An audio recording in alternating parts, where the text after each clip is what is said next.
Hello everyone, my name's Tomato Anus. Today is March 12th, 2025, and this is my Patreon Speedrun Explained retrospective series where I sit down and I watch an old video of mine and I take notes about what it does and it doesn't do well, all in the aim to have a better video today, learn from my past mistakes and what's the opposite of a mistake? Correct? I don't know.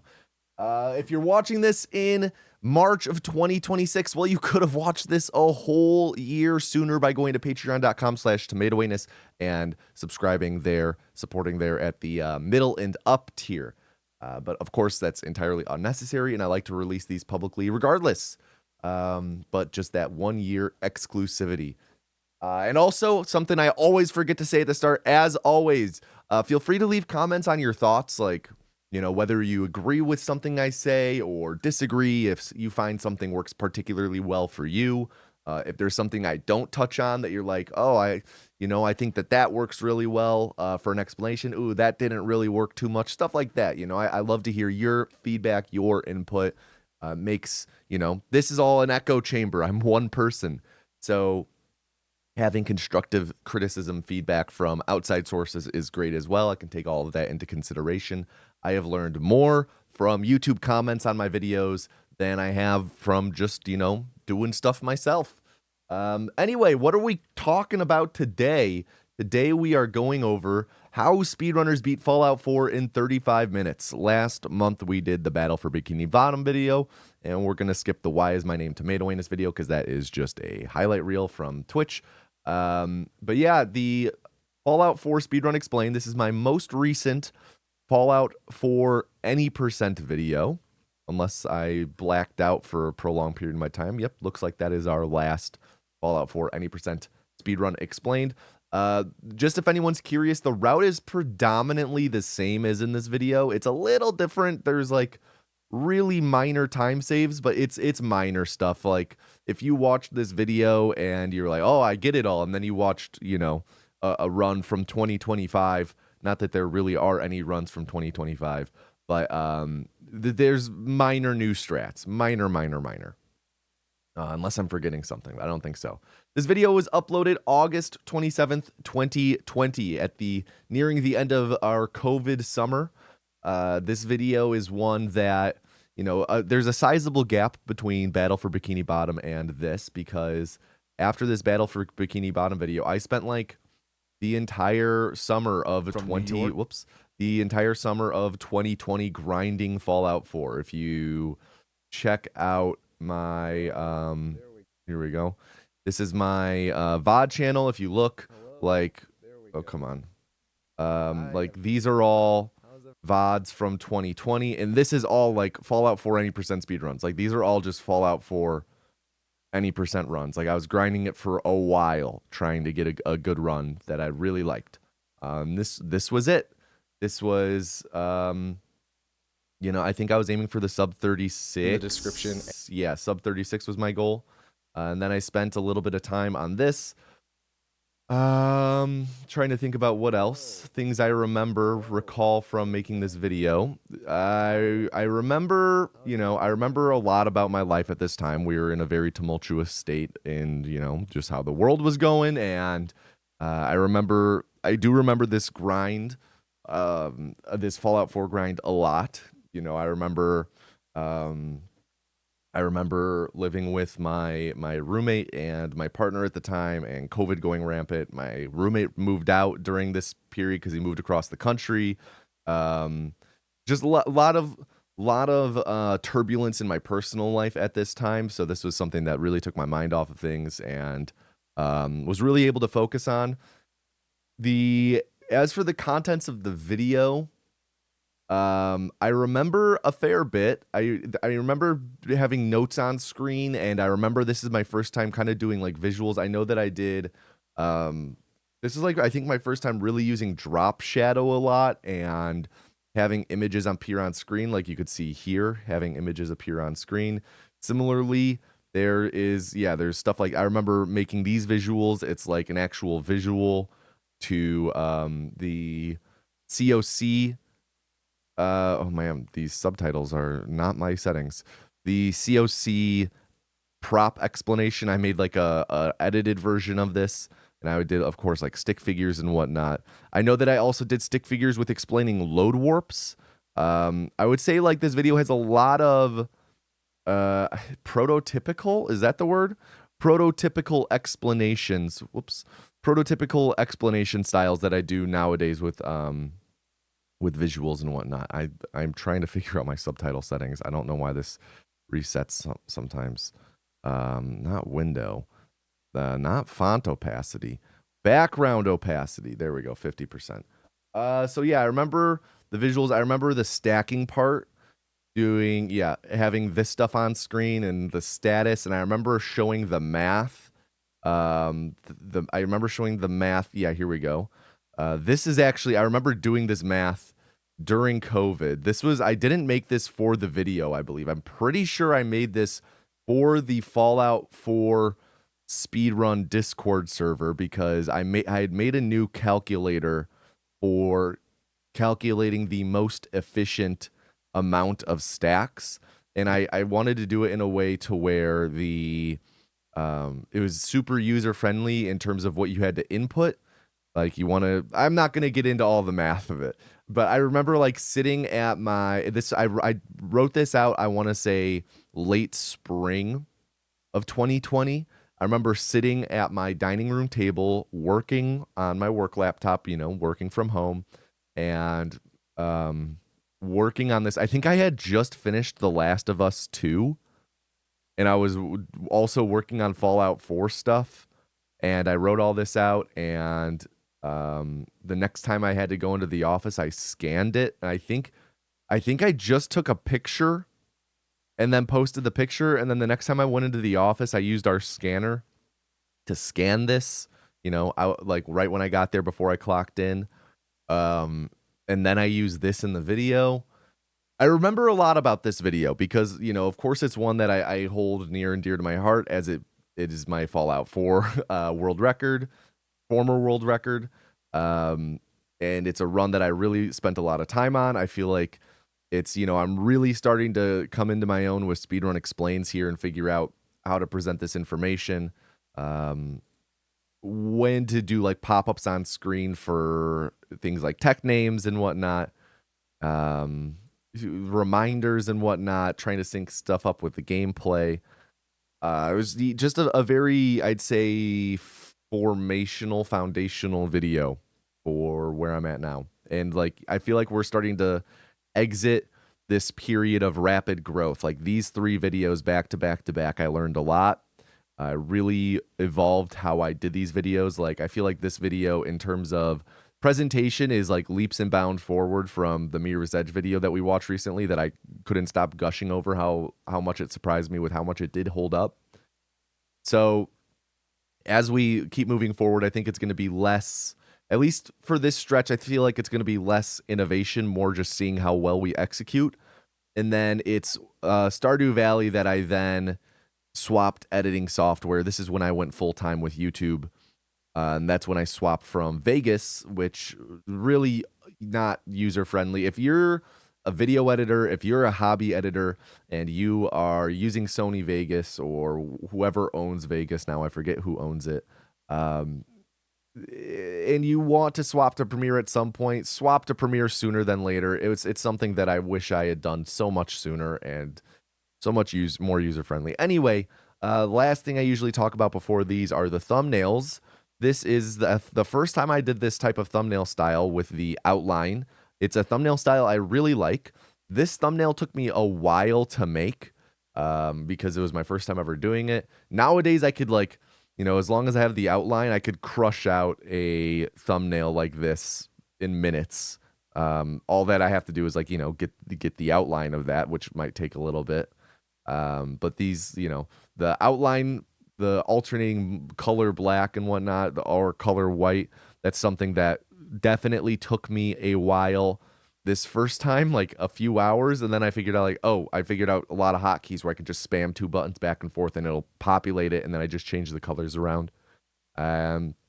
I like it a lot. It's very striking imagery. I like using silhouettes a lot, as you can tell. Titanfall 2, Fallout 4, Bloodborne, Dark Souls, Demon Souls, Subnautica. Like, really like silhouettes and identifiable imagery.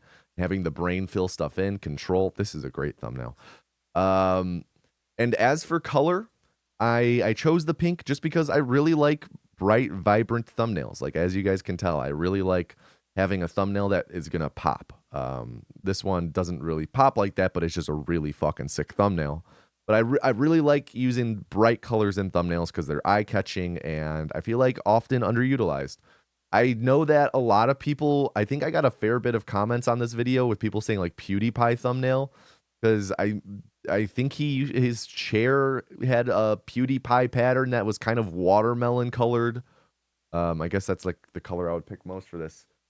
Watermelon colored and kind of zaggy patterns. That was in no way the intent. Yeah, I don't really have any comments on that otherwise. Not really a fan of that dude anyway. Anyway, I think that's everything in the preamble. Why don't we get the playback speed set to like 1.5 just so this goes by a little faster. I don't think there's an ad read in this video. I think this is one of my last videos before I started doing consistent ad reads. So yeah, let's just dive into it.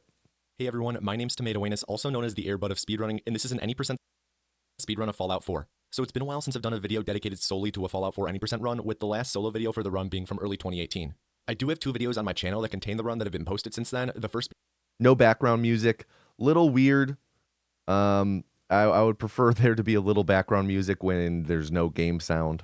Being my video from June of 2019 explaining an anthology run, and the second being my AGDQ run from this past January, but neither of those videos fully reflect the current state or optimization of the route. The goal of this video is to try and fully explain the speedrun in real time over the gameplay as it's happening, and to be a fully self-contained video, where you don't need to watch any other of my videos to understand what's happening. Because of this, if you've seen either of the videos I've already mentioned, or any of my other Fallout 4 videos from the past year or so, there might be some repeated information here that you're already familiar with, but there is a lot of new stuff, as well as new ways the information will be presented that will hopefully make it easier to understand and follow. Interesting. All right, there we go. Taste of things to come, little foreshadowing. Maybe make the viewer be like, okay, that looked scuffed as hell. We'll see how this all comes back into the fold. Subtitles look huge again. What the hell? I've talked about this before. I don't think it's too necessary to go too into the weeds here. Be like, this is gonna have repeated information from previous videos. If you've seen these videos, you might be reminded of things. You know, I feel like that was just me being a bit self-conscious in terms of like, oh, what if I get comments about people? You know, it was definitely me wanting to nip certain comments in the bud of people being like, you already talked about this in another video. Like, oh, God forbid videos on the similar subject matter have me explain something just in case someone hasn't seen everything else before. God forbid I try to make videos accessible. You know, that's what I would say to myself if I went back in time. Like, dude, just you don't need to include all this preamble about there's going to be repeated information. You know, I do think it works well for this like taste of things to come. I think that is a fun little thing for the viewer, so they'll, you know, a little breadcrumb to where they'll want to stick around and see how this comes back into play. You know, it works good as an opportunity for that, but by and large, not really needed. So with this being an any percent run, glitches are allowed and console commands are not. If you would prefer to watch a glitchless speedrun of Fallout 4, I have a video for that run as well that's linked in the description if you'd prefer to watch that. Also, if you hate my voice or think that speedruns just shouldn't have commentary, there's a link in the description to this run with only game audio. Also, there's a link to the run... That right there proves my point. Or you think that speedruns shouldn't have commentary? Like, there's some subset of people who are like, if you're doing a playthrough on YouTube and if you're doing a playthrough of a video game on YouTube, speedruns included, you shouldn't have commentary. Like, I don't think those comments are as common, but like, you know, this is coming off the 2010s. Like, what a gaming video was on YouTube was still, we were a lot more recently in the era of like uninterrupted Let's Plays and whatnot. So I still got a lot of comments about that, so I felt the need to include that line. With the original audio for my stream as well. There's a couple other things that you should probably know before we get into the run, but none of them are 100% necessary to know. It would just be remiss of me to not include them in the video, but there's not much time during the run to address them. If you want to skip the section where I go over some things I often get comments on, like what patch this is played on, how the timer knows when to pause itself, and stuff like that, then click to the time that's shown on screen now. Okay, not a horrible way around it. It's interesting. I do like providing timestamps like this to skip things that people might want to skip. I still do that for things like the no feeling is final speech. I know that a lot of people, it's not helpful for them, so I like to provide that for them. This is 456. Let's see if there's any bump. There's not really a bump here. It doesn't look like it was used too much, though I don't really take this feature on YouTube, the most replayed parts thing, for granted, or for as gospel, I should say. But I think that this is an okay way around it, but I think you don't want to. I would be interested in your guys' thoughts, like the repetition of information across videos. Maybe I could have omitted this and just been a bit more tongue in cheek with the explanation, like with information that's often repeated. But at the same time, I think this is kind of meeting you halfway of wanting to appease the people who are regular viewers, not appease, but wanting to have this video be standalone with all the information needed, but also give the people who might be repeat viewers and be like, I don't need to see all that again. I would, maybe they would click off if they're getting inundated with the same information they've heard in multiple other videos. Give them an option to skip it. I would be curious to hear your guys' thoughts on that whole subject. Firstly, a super common comment that people leave on speedruns of Fallout games is that it's an open-ended game that you can't truly beat. If you're one of the people who believes... And I'll say this, though. Like, it does make sense to do this type of preamble, talking about going over all of this stuff I often repeat at this point in the Fallout 4 run, because the Fallout 4 run, we haven't even actually gotten to the gameplay of the run yet. Looks like the gameplay of the run doesn't start. Oh yeah, that's the 456 is when the actual run starts. Oh geez, okay, never mind. I was going to say, hey, this is all great information to talk about during the intro of the run, because of the fact the intro of Fallout 4 is so long and there's so much to talk about. But it looks like I just had this be the intro for the video, which, it's a long video, but so it's like ultimately 10%, not 10%, like 1/6 of the video, 1/12 of the video, sorry. 1/12 of the video is this. So, it's not like it's half the video as an intro, but it is a long intro. It's a really long intro.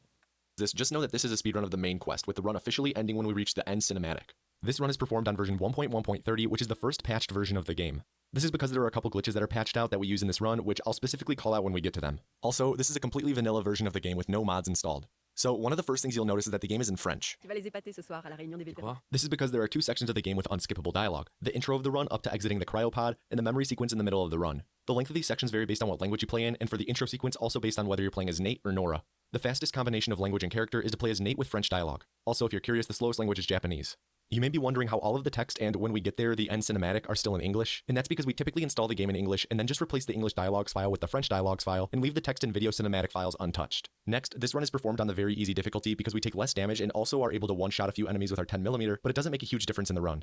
These types of edits, this is like pretty unrelated, but just small anecdote. These types of edits, the side-by-side footage, I found them to be a pain in Vegas. I had such a, this edit took me so long to make in Sony Vegas, and would always take me very long to do, like cropping of footage, have multiple videos on screen like this, things side by side. This was very difficult for me to do in Sony Vegas, and it's something I can do really quickly in Premiere. And also are able to one-shot a few enemies with our 10mm, but it doesn't make a huge difference in the run. Also, during this run, our frame rate is limited to 60 FPS, as indicated by the frame counter in the top right corner. This is because the physics of the game are tied to frame rate, so if you run the game at 300 FPS, your character will naturally move a lot faster than someone who's able to only run the game at 60 FPS. In an effort to try and make the competition as fair as possible for speedrunning, all runs must be limited to 60 FPS if you're going to be submitting to the leaderboard, just so that people aren't able to buy records with a fancy PC that can run the game super fast. You may ask if that's fair for people who can't get their game to run at 60 FPS, but the physics of the game behave relatively the same between 25 and 60 FPS, so it really isn't an issue. Speaking of hitting 60 FPS, most runners will run the game on the lowest visual settings to try and make sure we hit 60 FPS when we're... I'll say this, for it being a long intro, the visuals, you know, they're very dynamic visuals in that there's a lot of movement and a lot of really good side-by-side comparisons being shown. So there's like a lot of, I would say, good visuals here that keep this intro engaging. Running through more demanding areas like downtown Boston. Another aspect of making sure that the run is fair for everyone is accounting for loading screens. People who have the ability to purchase more expensive computers would obviously have faster loading screens as well, which would put them at an advantage against people with less powerful computers. To account for this, the timer we use, which is called Live Split, reads the memory of the game and is able to tell when the game is loading. When loading is detected, the timer automatically pauses itself, ensuring that only the time when we're in control of our character is what counts towards our overall time. This doesn't apply to elevators though, because elevator rides are actually a set length of time. I wear a heart rate monitor when I'm not, that set length of, that's a bit disputed. I feel like what I just said there was a pretty big hand wave explanation, but it's just something that's not worth going into. But it felt worth at least giving the hand wave explanation rather than, because it's a pretty common comment, people talking about elevator stuff. But even that hand wave explanation led to a lot of comments. I stream my speedruns just as a fun little addition to the stream, but it's a cool way to show when I get nervous and stuff like that. And near the end of the run, you'll really see that in full effect. Just as a frame of reference though, if you're watching my same time, I use a Garmin heart rate monitor and an amp plus USB stick to record my heart rate. I no longer use this. I just use an Apple Watch and a app called Hype Rate, which is much more simple than doing runs with a physical heart rate strapped around my chest, heart rate monitor strapped around my chest, which I do still have in my drawer right here. I have a dresser right next to me that I keep stream stuff in. My heart rate throughout the run, my resting heart rate when I'm streaming is usually somewhere between 60 and 75 beats per minute. Okay, with all that covered, let's get to the actual run. All right, yeah, So in when all, we not start a bad the game intro. and create our character, we're going to cycle through the preset faces in a certain pattern to time out where Codsworth will be. Codsworth roams the house while we create our characters, and if we talk to him as he's walking back towards the kitchen, we save about half a second to a second once we start the run. The run officially begins as soon as we gain control of our character after confirming what we look like.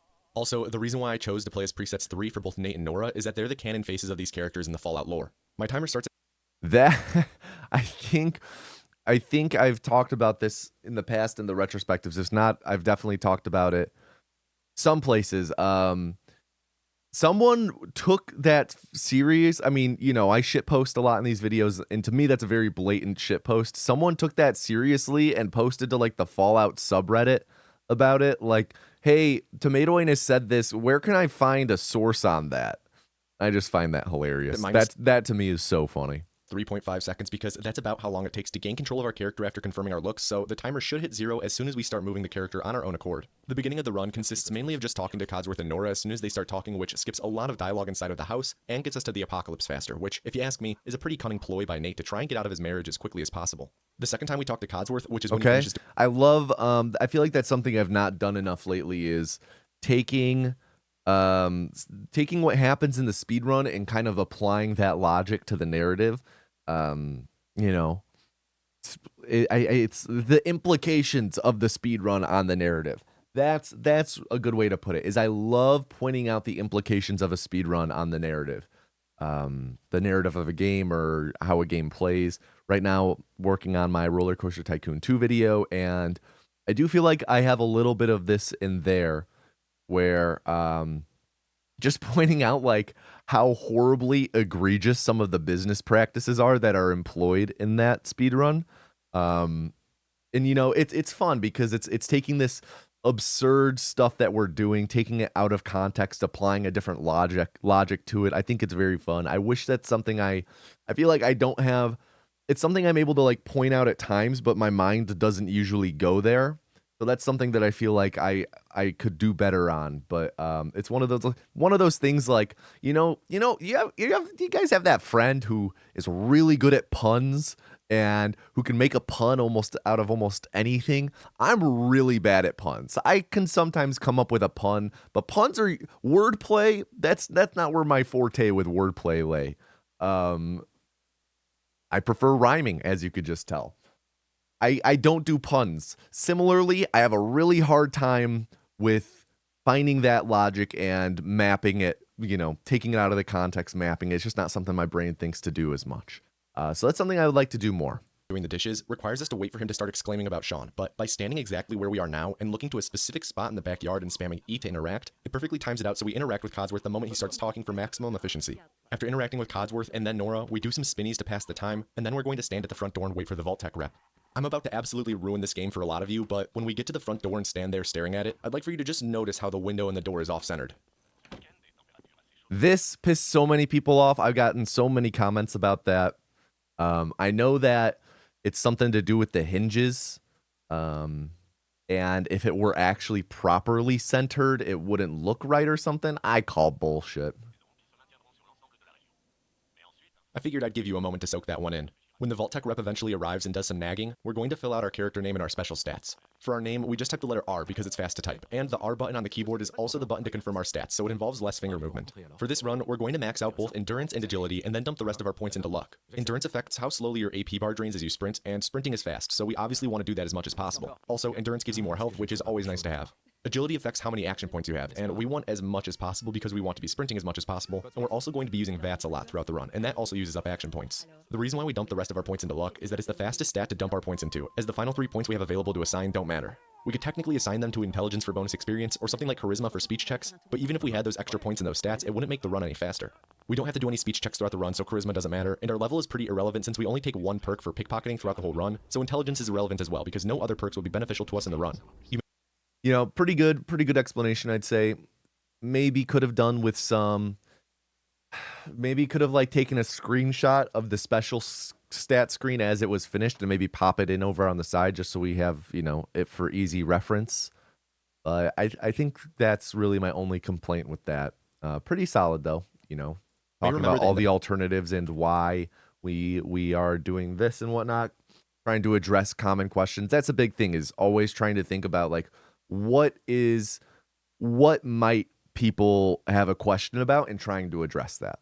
Pickpocketing throughout the whole run, so intelligence is irrelevant as well because no other perks will be beneficial to us in the run. You may remember that in the past we would take Action Boy for the bonus AP regeneration or Solar Powered for the bonus endurance, but those are both antiquated strats. You'll see why we don't take those anymore later on in the run. After interacting with our spouse, child, and robot a few times, we're going to absolutely book it out of the house, leaving Nora and Sean in a dust cloud as we ask them if they've never taken a shortcut before and leap some garden fences. Nice Hot Fuzz reference. We then run across a log to cross a Bridge of Terabithia reference incoming, which this one got a lot more reaction than I ever would have thought. Freak, avoiding having to use a rope swing and pull a Leslie Burke. When we run up this hill and approach the military officer at the gate, we mash E to talk to him, and then mash it again as we finish saying the word list at the end of our line, which makes us say our line again, skipping the officer's line and letting us run on through to the vault. When we finally reach the Vault 111 platform, Nora will appear out of nowhere moments before a bomb goes off in the distance, and we get lowered into the vault. When we eventually load into the vault, we'll still be on the elevator and going down the elevator shaft. There, we're going to spam the escape button as the platform moves down. If we press escape fast enough, our character will slowly clip through the floor and fall way below the elevator, allowing us to walk right through the protective grating as if we're a T-1000 because the collision for the grating hasn't loaded in yet. This is a trick called clip into vault elevator, or Clive for short. The timing on when we start spamming escape is actually a bit tricky. That was nice and kind of blocked by the what's it called? Elevator, or Clive for short. That's nice. I like that. That's something that I've done in videos to this day. I actually have something kind of similar with something similar in my Dark Souls All Bosses video, except I keep the whole thing up on there as well, just so it gives people a bit more time to actually read and process what it stands for, but I did like that. That was nice. The timing on when we start spamming escape is actually a bit tricky because if you start too soon, you'll fall too far of a distance and lose all of your health to fall damage or cripple your legs. Nice countdown. If you start spamming too late, you won't be able to get through the grating before the collision loads. When performed successfully, dropping through the platform and walking through the grating saves around 15 seconds. A 2-minute and 40-second cutscene is about to begin, so we're going to jump right into explaining a bunch of complicated stuff that's about to happen, namely 3 different glitches. First one is the most simple. When the cutscene ends, we're going to skip most. Okay, so we're 10 minutes into the video.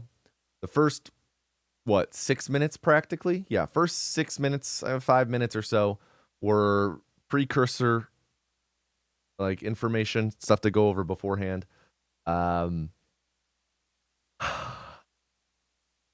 I definitely think that I talked about the Fallout 4 intro, there's so much time. There's a lot of time to explain things, but honestly, it's been pretty packed for explanations. It's not been strictly explanations. There's been a few moments of few moments of pause in the commentary, give the viewer some time to breathe. A few moments of, flavor, some humor. But I think generally it's been pretty well paced. I think the commentary is actually really solid so far. I do think part of that is this is this is the speed run that I have done commentary for the most. I've done commentary for this run dozens and dozens and dozens of times on stream. So I've really kind of figured out the best time to explain things, and it's been half a decade since I've had to explain the speed runs. So I kind of forgot about how much there was to actually explain in that intro part. I was going to say that I could also probably sprinkle all of these explanations from the first 4.5 minutes. I could sprinkle them throughout the run. We'll see how much time there actually is for that. Maybe that's just, 2025 Tommy brain thinking oh, there's always going to be more time, especially when we account for things like slowdowns and whatnot. But this run, I didn't do any pause sections. I didn't do any slowdowns. So I'm curious how much time there's actually going to be, since it should be actually pretty packed for commentary. To the vault with item climbing and clipping. This is done several times throughout the run and is performed by simply picking up an object, looking straight down, and walking backwards into a wall. In the vault, we're going to perform a variation of it that I refer to as VLC clipping, since we perform the clips with cones. Alright, first glitch explained. Now the second glitch requires a bit of precursory knowledge. Every area you load into in this game is called a cell, and they're their own little individual maps like Vault 111 and the Wasteland. They're both cells. Every cell has its own coordinate grid, with an origin point of 000 being somewhere in the grid. The location of your character is stored in the game's memory as a coordinate based on where you're located on this grid of the cell you're in. Vault 111 has an origin point, and so does the Wasteland and every other cell. So the next glitch, which is called a punch warp, allows us to store what our coordinate value is in our current cell, and then teleport back to those coordinates in either the cell we're currently in, or to those coordinates in another cell. So if we set up a punch warp when we're standing at the coordinate -25, 120, 15 in Vault 111, and then we go into the Wasteland and trigger our punch warp, we'll get teleported to the coordinates -25, 120, 15 in the Wasteland. Punch warping is done by attempting to melee attack an enemy or object. I like that. Very nice, very nice. VATS when VATS thinks that you should be able to attack it, but your orientation to the object that you're attacking makes pathfinding difficult. If what you're targeting is in a hard-to-get-to place that would require your character to either clip through objects or go out of bounds, then the game has to think for a moment about how it'll get your character next to the target. This is indicated by the game going into a weird inside-your-head third-person camera, or a third-person camera that seems like just a slight offset of where the first-person camera should be. Okay, so this is all, of course, making sense to me as someone who's intimately familiar with these pieces of tech, but, I'm describing some things visually, and it would be nice to have a little example of what I mean by this, because it's kind of hard. I'm realized I turned off the subtitles. Oops, I'm sorry about that. This stuff about the third person camera being in your head, it's a little hard to visualize if you've never seen it before. You don't know exactly what to look for. God, stay up. I'm fighting these subtitles. It's a little hard to know what to look for, so I do think, at the least an image here would have been nice. But, generally it's fine. It just would have been, the same goes with the item clipping explanation. Would have been nice to show 3 seconds of footage of doing an example one. It doesn't have to be, it doesn't have to be a VLC clip happening or that happens later in the run. It could have been any item climb. Just show 3 seconds of an item climb. Show an item climb from the old green tech when we used to climb up with the box. Show an item climb in old green tech when we used to climb with pistols. Show anything for the visual, because it is really hard to picture this. Out of bounds, then the game has to think for a moment about how it'll get your character next to the target. This is indicated by the game going into a weird inside-your-head third-person camera, or a third-person camera that seems like just a slight offset of where the first-person camera should be. If you cancel your attack while the game is in this weird state, then the coordinates of where you're standing get stored, and the next time you attempt to melee attack something in VATS, you'll get teleported to those coordinates in whatever cell you're in. You'll see me set up a punch warp in a moment on a rad roach, but I won't be triggering it until we're outside. That's it for punch warping. The final glitch that you'll be seeing in a second is called COC2. COC is a term used in creation engine games that stands for Center on Cell. In each cell, there's a set COC location chosen by the developers. This is typically near where the player would enter the location. Should the player fall out of bounds, rather Interesting. Looks a lot like something I once held. than fall for the rest of eternity, they'll instead eventually hit an invisible barrier that we refer to as the COC plane. When you hit this, you get teleported back to the COC location in your current cell. Alternatively, in Fallout 4, if you're directly beneath solid ground in the cell when you hit the COC plane, you'll get warped straight upwards to the ground above you rather than the COC point. This is referred to as an upwarp. The COC plane is finite in size, meaning that if you jump out of bounds, you Remember last retrospective, I talked a lot about minor editing mistakes and inconsistencies. Here's one that just popped out to me. This little guy right here, our little Nate, he just disappears. He cuts out. He doesn't fade out. Rather than the COC point. Watch him. This is referred to as an upwarp. Watch him. The COC plane is There you go. finite That's what I'm talking about. Should have had him fade out there. in size, meaning that if you jump out of bounds, you can go past the edge of the plane and even fall even further past the COC plane. Rather than fall forever, there's an additional plane which we believe to be the cell floor, and when you hit it, it behaves as a COC plane, which is why we call this COC2. If in Vault 111 we jump out of bounds around the COC plane and then turn around while falling and fall beneath the elevator that we normally ride to exit the vault, when we hit the COC2 plane, we'll get warped to the top of the elevator, which is where the load zone to exit the vault is. This skips riding the elevator up and saves around 30 to 40 seconds compared to riding the elevator normally. When we gain control, we ditch our... I'd say good explanation, good visuals, really, really solid. Makes sense. The movement on Nate was a little, hitched a little bit here and there, but it's unimportant. It gets the point across. That's something that would be much easier to do in Premiere, since you can just like shape the path. You can just like he starts here, moves along this path, kind of moves along this arc.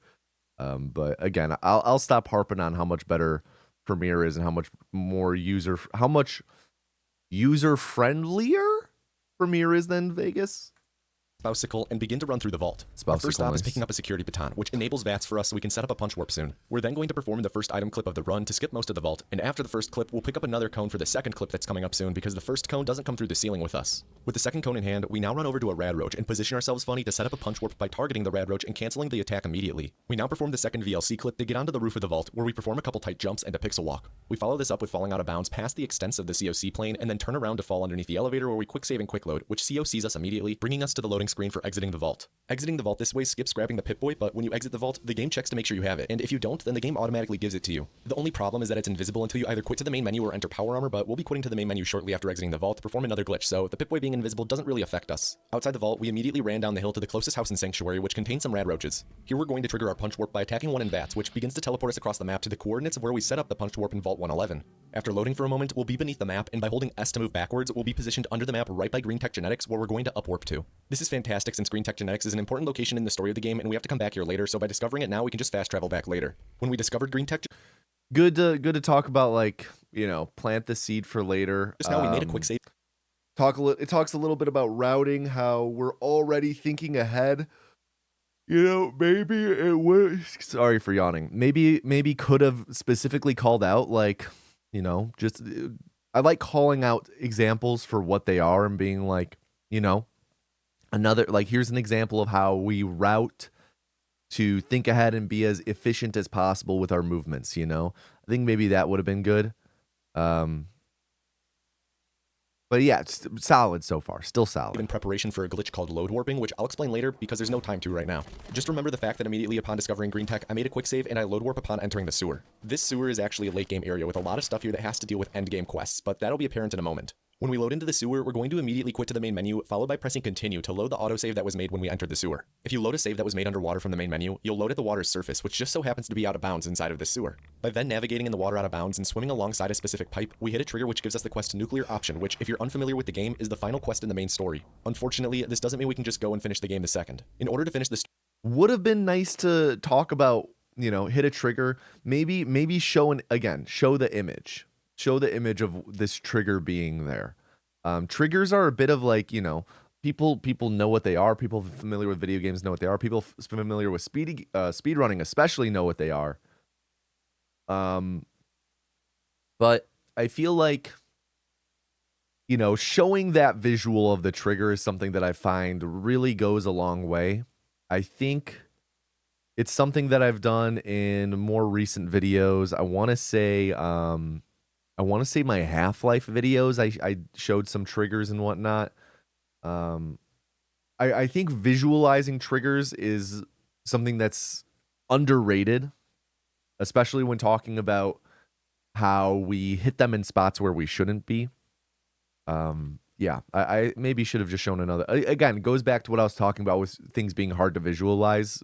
It's good to show examples. The game is the final quest in the main story. Unfortunately, this doesn't mean we can just go and finish the game the second. In order to finish the story, we have to be able to enter the Institute, which is most quickly done by building a teleporter because the other entrances aren't available for us to use. In order to build a teleporter, we need teleporter plans and a decoded Courser chip, which requires us to go through Kellogg's memories, which requires more and more things. You get the... Would have been nice to I really like this logicking out of the route.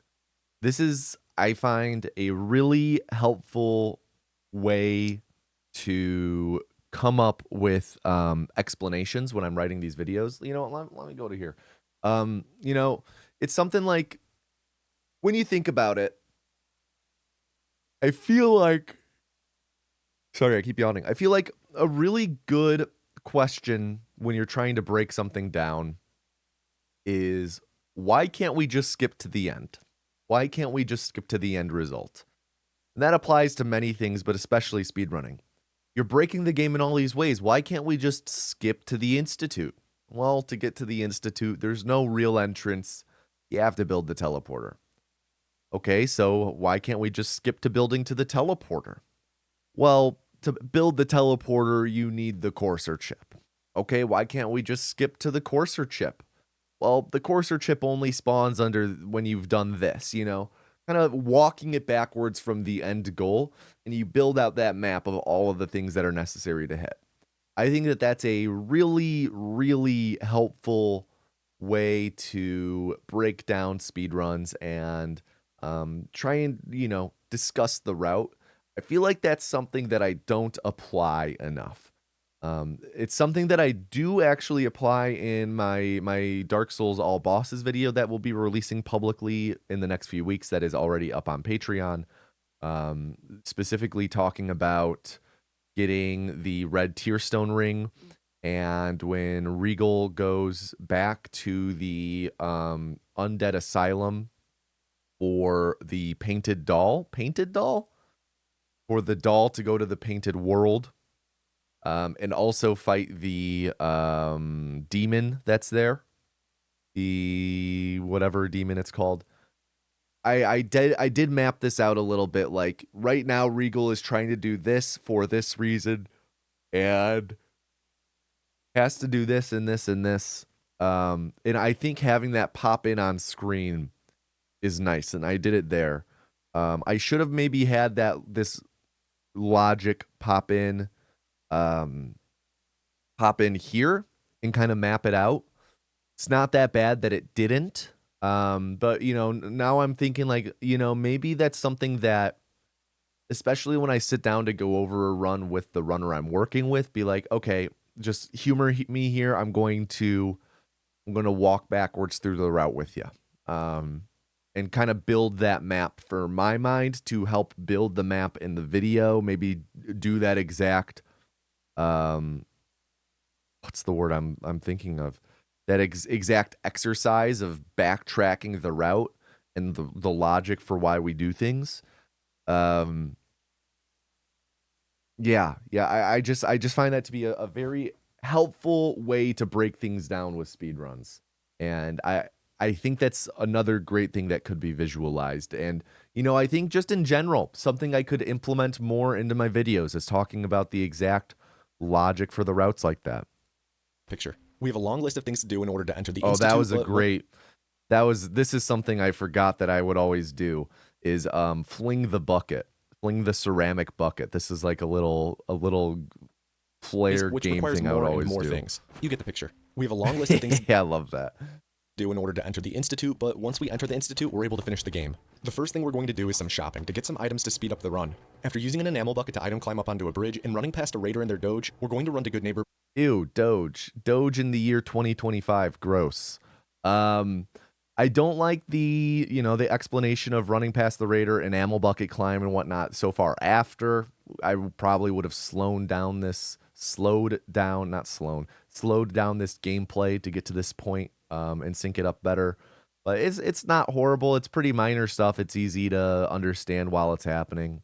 Though if I'm gonna have a line this out of sync, I probably would have preferred to have it later in the video. Once we're more, what up, Virgil? Once we're more intimately familiar with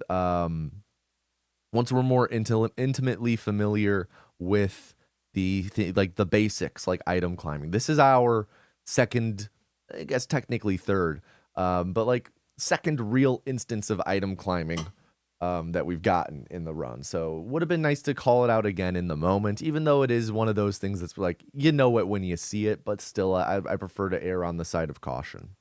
Picking up a frag mine along the way. Frag mines are an excellent item to have in the speedrun because you can target them in VATs. This means that we can use them to set up punch warps and don't have to rely on enemy positioning and locations to set up punch warps at specific coordinates. We enter Good Neighbor by jumping into a load zone that's located in this alley, and along the way, we were sure to run along the left side of an old semi-trailer to discover the old corner bookstore location for later. When we load into Good Neighbor, we're going to immediately shop with Cleo and perform one of the glitches that was patched out in later versions of the game. By buying a full ammo stack and then selling back about 7/8 of the stack, it will lock the remaining 1/8 in our inventory to sell back over and over, and after doing it enough times, when we try to buy the big ammo stack again, it will instead sell it over and over to Cleo, building up an insane amount of store credit. We use our newfound wealth to purchase a 10mm with some ammo, an expensive chest piece and greave, all of Cleo's frag mines, as well as a few pipe pistols for performing item clips later, and then speak with Daisy through a wall to whom we sell the chest piece and greave that we just bought to get store credit, and buy a piece of armor called the Destroyer's Left Leg, as well as a biometric scanner. We then immediately stole the Fat Man and Mini Nuke that were behind Cleo, made a quick save, and loaded the autosave from the sewer. Here we're going to perform another load warp. So, load warps are a way to load old saves but maintain progress. By making a quick save and then loading an old save and entering a door or a transition to another cell, and quick loading with precise timing, instead of loading in on the other side of the door as the character from the old save you loaded, you'll instead load in as the character from the quick save. So instead of exiting the sewer as the person who just entered the sewer in the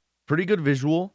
I do wish that, you know, maybe I would have included like quick save on the door to fully map out the actions, because, you know, if you get a little bit lost in the commentary, which I find I do at times, and I'm sure other people do, it's easy to drop the fact that you quick load when doing the door.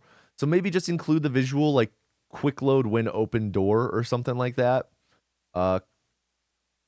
Maybe you know, it's a bit hand wavy because there is exact timing, and having quick load with exact timing on door, quick load door with exact timing, it's a bit wordy.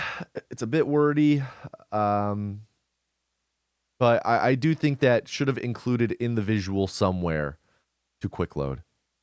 From the old save you loaded, you'll instead load in as the character from the quick save. So instead of exiting the sewer as the person who just entered the sewer in the autosave, we'll exit as the person who just did all the shopping, who also has several additional locations discovered as well as the final quest. When we exit the sewer, we're going to immediately bind our 10mm, Fat Man, oh my security God, what a baton, note. frag mines, and the What a note. My God, that was on screen barely when we exit the sewer, this is a horrible note. Horrible note. Because 1, you pause, part of it is blocked. 2, it's a really big note. 3, it's on screen for barely any time. Barely any time. Remember how I said we load warped earlier in the video when we entered the sewer for the first time? Timestamp is 14:51 if you don't remember. Looks like it wasn't skipped too often. We made a quick save as soon as we discovered green tech genetics when we had full health and relatively full AP. When we load warped into the sewer, it was after we had just sprinted past some raiders. The load warp turned us back into the character who just discovered green tech, so we would be back at full health and relatively full AP. Okay. I understand why I took this approach, but I think it's a bad approach to take. So the way I think this should have been done is I think explaining load warping when I explained it is correct. I think that's a good idea. Not explaining it the first time because there's too much going on that first time and it's not the most important thing. That first time, the most important thing is the fact that we are getting nuclear option and entirely sequence breaking the game. That's what's most important. That's what you need to emphasize there. That's what I did emphasize there.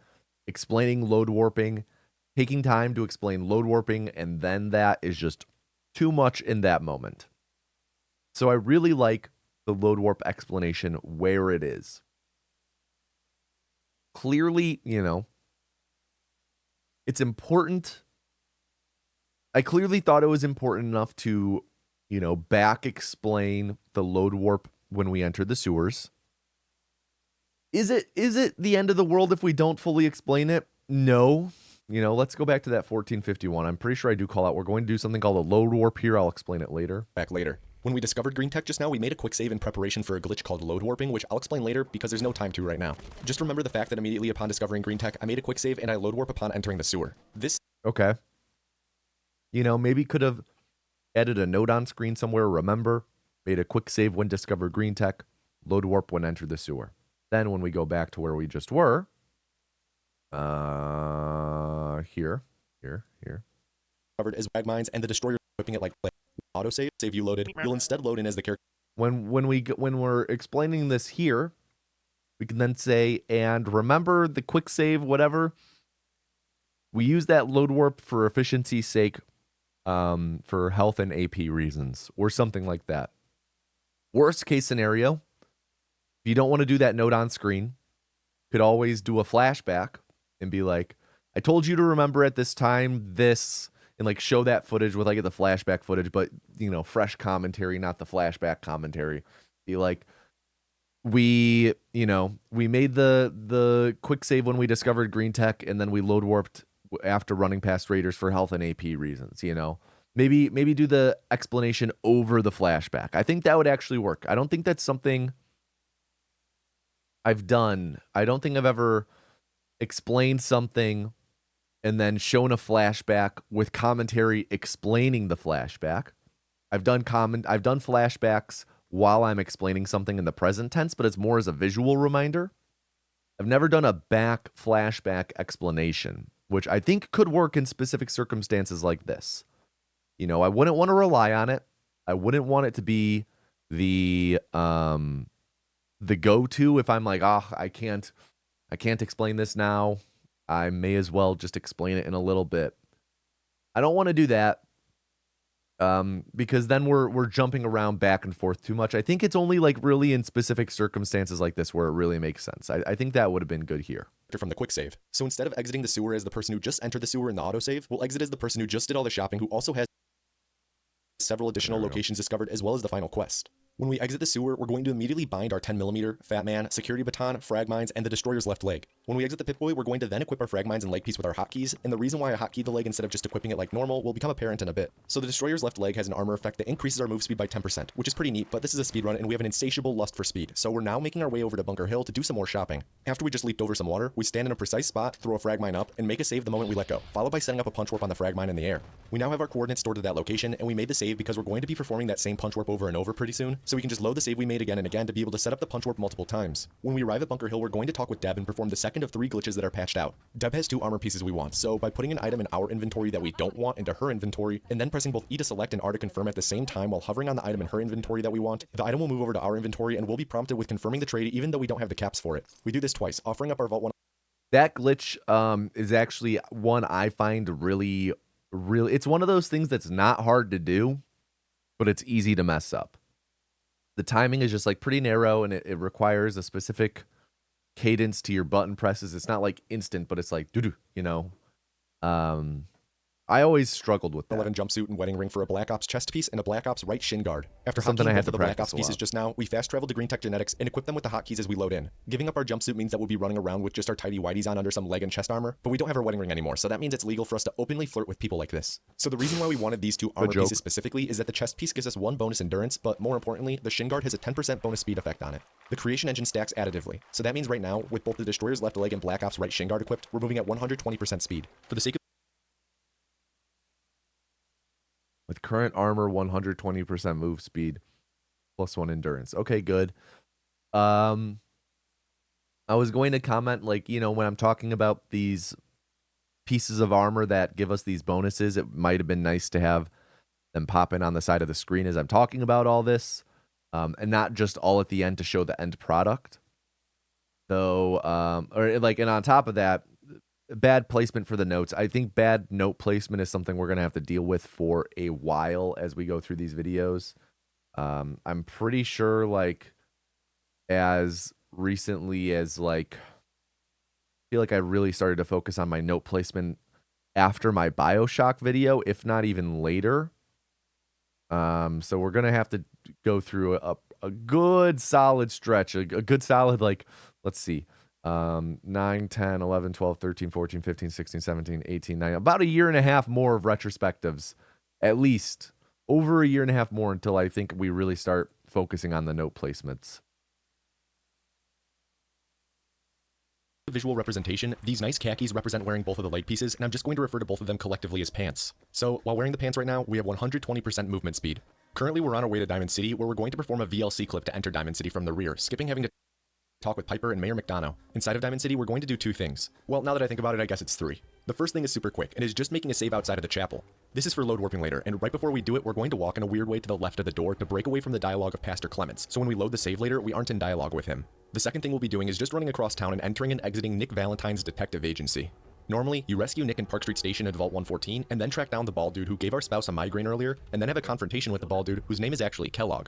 Playing casually, you're not allowed to confront Kellogg without rescuing Nick, but we're going to sequence break meeting Kellogg, and talk with him before ever meeting Nick. Even with this sequence break, you usually would have to still go rescue Nick, but there's a trigger inside of his detective agency where if you enter the agency once and then talk with Kellogg, Nick will get teleported to the agency and we won't have to rescue him in Vault 114, so that's why we enter the agency. The final thing we do is a glitch called armor stacking, and it both speeds up the run tremendously and also grinds it to a halt. It's what's going on right now on your screen, and there's a lot to it, but don't worry, it takes a while, so we have plenty of time to explain it. So when we exited the agency, we threw a frag mine and activated the punch warp we set up on our way to Bunker Hill. This warped us to an area out of bounds in Diamond City where we fell into a weird black pit. This black pit is what this would have been really nice to... This is like something that is so important, at least this first punch warp where we fall into the hex zone. The fuck zone, as we also call it. This would have been really nice to actually see while it's explained. Like, it's so important that I'm like, yeah, I should go back and watch this. That's why we entered the agency. Like that right there. So important that this needs to be explained in sync with the commentary. I'm really surprised I didn't. I'm sure I was trying my darndest to get it to fit, but this is bad. It's one of those things I harp on relentlessly, and, I'm very clearly making an effort to make things sync up here, but this is something that I'm surprised I didn't really try and hammer in. Then again, I could have just felt as though my hands were tied, considering I didn't do pauses or slowdowns at this point. But that's something that really should have been synced up with the gameplay. Nick will get teleported to the agency, and we won't have to rescue him in Vault 114, so that's why we enter the agency. The final thing we do is a glitch called armor stacking, and it both speeds up the run tremendously and also grinds it to a halt. It's what's going on right now on your screen, and there's a lot to it, but don't worry, it takes a while, so we have plenty of time to explain it. So when we exited the agency, we threw a frag mine and activated the punch warp we set up on our way to Bunker Hill. This warped us to an area out of bounds in Diamond City where we fell into a weird black pit. This black pit is what we call a hex zone, and it corrupts our game. We're unable to do anything while in the hex zone. Can't pull up any weapons, can't pull up our Pip-Boy, pretty much nothing. So with our game corrupted, we made a quick save and then load warped down the chapel door that we made a save in front of when we entered Diamond City. When we load warped down this door, we loaded in on the other side as the character who just entered the hex zone, but we now have full control again because we're no longer in the hex zone. One of the things that also happened when we entered the hex zone is it unequipped all of our items, but we maintained all of our armor effects. So upon completing the load warp, we still entered the hex zone, but we now have full control again because we're no longer in the hex zone. One of the things that also happened when we entered the hex zone is it unequipped all of our items, but we maintained all of our armor effects. So upon completing the load warp, we still have the 20% extra move speed and the 1 extra endurance from our armor, but with none of the armor equipped. We can then re-equip the armor by pressing all of the hotkeys for them and stack those armor effects. So we have the 20% extra movement speed from before, as well as an additional 20% from the armor we just equipped, and also 2 total bonus endurance from the stacked chest pieces. We're going to do this process a total of 9 times, where we load the save we made earlier and set up the punch warp again, then trigger the punch warp in Diamond City to enter the hex zone, and then exit the hex zone and stack our armor. We originally had 120% move speed and 11 endurance, so after performing 9 stacks, we'll have 300% move speed and 20 endurance. I actually did the math to figure out the optimal number of stacks, and for any of you math junkies like me, here's my work for how I set up a formula for it that I then plugged into an online calculator to find the minimum total time value as a variable of number of stacks. After I equip everything after exiting the hex zone, I then make a quick save, load the old save, and set up the punch warp again. During the loading screen while I wait for the old punch warp save to load, I have to mash my VATS button to make sure I set up the punch warp immediately because there's a pretty narrow window after loading where you're able to set it up. Because of pressing the VATS button in the loading screen, you'll see whatever item is on the loading screen get highlighted a lot with my HUD color. I know that this is a lot of information about stacking just being dumped on you, but let's just summarize really quickly. We're punch warping to an area that corrupts our game. Okay. This unequips our armor, but keeps the armor effects. We then fast travel out of the corrupted area and re-equip our armor to stack whatever effects we had before with more equipped armor effects. This is followed by quick saving and loading an old save to set up another punch warp. We then quick load and trigger the punch warp, starting the process over. So by now, you probably noticed the small map in the bottom right corner of the screen, and you may be asking what it is. That's actually the official Fallout 4 Pip-Boy mobile app that was released alongside the game in 2015. So I mentioned earlier that when we enter the hex zone, we don't have access. This is this is a screenshot to show a small Victorian child to give them an aneurysm, right? All of this shit on screen right now. I kind of like it, because this is a very repetitive section and it's like getting a lot of explanations out of the way. And it's like really the only visual focus considering I'm doing the same task over and over in the speedrun. I think because of that, I'm pretty okay with how much is going on screen right here, because it's a lot to keep track of. But, that's what the speedrun is. Fallout 4 is a complicated speedrun. That's one of the many reasons why I love it. And it's a lot. And, nowadays especially, I do include a lot of notes on screen, but I'm always cognizant of trying to make sure it's not too much, because it can very easily become too much to parse and too much to follow, and the viewer is constantly reading notes, trying to keep up with commentary and reading notes, or there's multiple notes on screen can be bad, because it's like, where do you split your focus, all of that stuff. It's really tough to keep track of it all. So normally I'm not a fan of too many visuals on screen, but this I think is an exception, due to just how this whole section plays out and the nature of the speed run. So I would probably complain about it in other videos having this much going on screen, but it works. To our Pip-Boy, meaning we can't fast travel out of the hex zone. However, we can still use the Pip-Boy app to fast travel, which means that for most of the stacks, we can just punch warp into the hex zone and then fast travel out to then stack our armor. We couldn't do this for our first armor stack though, which is why we did the load warp on the door for that one. Because we skipped grabbing the Pip-Boy in the vault, when the game automatically gives one to you, it has limited uses. The two main things are that the Pip-Boy screen is still dusty because we never brushed it off, as you may have noticed earlier, and that the Pip-Boy app doesn't recognize us as having a Pip-Boy in the game, so we can't use the app. For some reason, performing the load warp from the hex zone gives us back all of our Pip-Boy capabilities, including an undusted screen and use of the Pip-Boy app. So that's why we had to load warp for the first stack, and we can fast travel for the rest. If you've seen this run in the past, you may remember that use of the Pip-Boy app wasn't allowed. However, when this method of stacking was discovered, the Fallout 4 speedrunning community held a discussion and official vote to determine whether or not the app should be allowed. We decided that it should be allowed, due mainly to the fact that without using the app, the method for stacking involves a lot of difficult load warps, and the run is a lot less accessible to new runners due to the load warps. It's also a first-party app that was released by Bethesda, and not some sort of third-party mod. We do have a couple rules about using the app though. The main one is that it has to be ran using an emulator on your computer rather than on a smartphone. This is because we don't want to require people to buy smartphones to be able to speedrun the game, and using an emulator allows for everyone to use the app. The second thing is that anytime you're interacting with the app, you have to display it on screen for verification purposes and capture your cursor as well. This is just so that all gameplay and actions pertaining to the run are reviewable by moderators on speedrun.com. There aren't many times in the run though where it's beneficial to use the app. Most of the time, it's way faster to just use your in-game Pip-Boy to menu and fast travel, so you'll only really be seeing the app used during this segment and one other part of the run to quickly fast travel. Once we finish stacking, we're going to pick up our frag mine we threw down at the entrance of Diamond City earlier and exit the park. When we finish loading, we're going to make a quick save and a hard save for load warping later, and then fast travel to Vault 111. There, we're going to run a bit to the north to a specific tree where we're going to set up a punch warp. After we set it up, we're going to quick load to be back outside of Diamond City, and then run to a specific spot and trigger the punch warp, but it's not going to bring us straight back to the tree that we set it up at.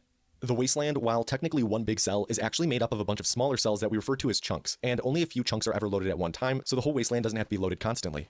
For some reason, when you punch warp across the Wasteland over super large distances, even larger than our punch warp to Green Tech, you don't warp straight from where you activate the punch warp to where you set it up. Instead, you first load into several of the chunks between you and the destination. You don't load them in any particular order, like you don't necessarily load the one closest to where you trigger it first, and then the one closest to the destination last. In fact, it kinda seems like you load ones closer to the destination first. Anyways, for some reason, when you're doing all this chunk loading, our punch warp will actually stop short of where we set it up, and we'll end up at one of the places where we load a chunk. And with this punch warp, that location is directly over the roof of the Museum of Freedom, which is absolutely stellar because we need to do some stuff with the Minutemen real quick. Also, when we were loading in all those chunks, one of them was in Lexington, and it caused us to discover that location, so we now have Lexington discovered. On the roof, we quickly made a save for setting up a punch warp later, and then enter the Museum of Freedom, equipping our 10mm in the process. As soon as we load in, we level up to take the pickpocket perk because pickpocketing is the only reason why we're here, and it's nice to not fail it over and over. So when we got the nuclear option quest earlier in the run when we went into the sewer, it spawned a quest item in the inventory of an NPC named Sturges, who was a part of the Minutemen faction. Part of being able to end the game when we enter the Institute in the speedrun is having this quest item in our inventory, so we're here to pickpocket this item off of Sturges. This requires us to delete all the raiders inside with our NA aim because the door to the room Sturges is in only opens when you get rid of them all, and if we don't eliminate them and just clip into the room, then there's no way to pickpocket Sturges. We shot Sturges a few times to aggro the Minutemen, which skips a dialogue that we would normally have to sit through before pickpocketing Sturges. After stealing the quest item, which is called the Institute Relay Targeting Sequence, we made a quick save and loaded the save. Again, this is all very out of sync. I would have really preferred for this to all sync up with the comment or the gameplay better. But that's the common complaint I have for my videos. We made when we exited Diamond City, where we just performed a load warp. This brings the character who just pickpocketed Sturges to inside of Diamond City, where we're free to fast travel, rather than being inside of the Museum of Freedom and unable to fast travel. While loading after performing the load warp, I pull up the Pip-Boy app to prepare it for fast traveling to Lexington because we're going to be going there soon, and it's slightly faster to use the app when fast traveling to Lexington. It's worth noting that whenever we load warp, the loading process takes longer because the game has to go through the loading process twice. Once for loading the quick load, and the other for loading the character from the quick load into the location we're currently at. When we fully loaded in, we then immediately fast travel to the Boston Police rationing site, bringing us to another loading screen. This location is where we triggered the punch warp to the Museum of Freedom from when we ran into the back of the bus. This marks the beginning of the longest running segment of the speedrun, where we need to run all the way to the southwest corner of the map to discover two locations: the Crater of Adam, which is where we'll be triggering a punch warp from, and the Rocky Cave, which is home to an NPC named Virgil. When we do this running segment across the map, you won't see my AP bar come up at all or drain at all. Remember that when we did the stacking segment, we were also stacking a chest piece that gave us bonus endurance. Right now we're sitting at 20 endurance, which means our AP bar drains incredibly slowly when we're sprinting. In fact, if you get a character with 21 endurance, you have infinite sprint because your AP bar doesn't drain anymore when you sprint. Because we're so close to this value and we run so fast, we can get pretty much anywhere in the game without our AP bar fully draining. And the reason why the AP bar isn't popping up on screen to show it draining super slowly is that your AP bar only shows up once you get below a certain threshold. It's somewhere in the 80 to 90% range. Because our endurance is so high, we don't ever cross that threshold, so our AP bar never pops up. Now, you may be asking why we can't just punch warp across the map to the southwest corner and we have to run there instead. Keep in mind that to punch warp across the map, you need to set up a punch warp that is either at the coordinates of your end goal, or is even further past your end goal if we're going to do something like the punch warp we did to the Museum of Freedom. Well, the southwest corner of the map is so extreme that there's no known cells that have coordinates that overlap with that part of the map. Because all cells have an origin point that is typically in the playable area, that means that a cell would have to be the same size of the wasteland in the southwest direction, or even bigger to have coordinates that would overlap with the glowing sea region of the map. It's a lot to ask from a cell in this game, and none are that big, so we can't just set up a punch warp somewhere else in the game and use that to skip running across this area of the map. When we finished our run to the Rocky Cave, we made a save for load warping later and then alt-tabbed to interact with the Pip-Boy app and quickly fast travel to Lexington. Earlier I mentioned that we need to build the teleporter to enter the Institute, and to do that we need to ally with one of the factions in the game. We stole from the Minutemen earlier, so it might be awkward to side with them, so we're instead going to side with the Railroad. The reason we're in Lexington now is that this is where the quest to prove your loyalty to the Railroad takes place. Normally you come here with an NPC named Deacon, fight a bunch of robots that can feel, and retrieve an item called Carrington's Prototype. Now, we don't have this quest yet, we haven't even met the Railroad, but by entering the building that Carrington's Prototype is in and clipping out of bounds to upwarp into the room the prototype is in, and then picking up and dropping the prototype, we're automatically given the Railroad loyalty quest, and the quest is at the stage where we just need to turn the quest in for completion. Also, we picked up another mini-nuke that was right by Carrington's Prototype. Upon exiting the basement, we then fast travel to the Crater of Adam, where we immediately will make a quick save and then load the save we made when we landed on the roof of the Museum of Freedom. It's on the roof of the Museum of Freedom that we're going to set up another punch warp and then quick load to be back at the Crater of Adam. We're going to trigger another punch warp that will behave like the one to the Museum of Freedom earlier, where we're going to load across different chunks in the map, but this time we're going to mash to pull up our Pip-Boy shortly after triggering the punch warp. If we time it correctly, then we'll pull up our Pip-Boy after loading into a chunk that places us just outside of Fort Hagen, which is where the bald dude named Frosted Flakes is located. So right here is us loading back into the Crater of Adam and throwing down a frag mine, which we then attack in VATS to trigger our punch warp, and we then load briefly and start mashing to pull up our Pip-Boy after our compass pops up, and then when our Pip-Boy gets pulled up, it stops our punch warp in place and we're at Fort Hagen. Like I said earlier, we're not supposed to be here without having met up with Nick Valentine, but we're just going to perform some clips with pipe pistols to be able to gain access to Fort Hagen and then also arrive at Frosted Flakes.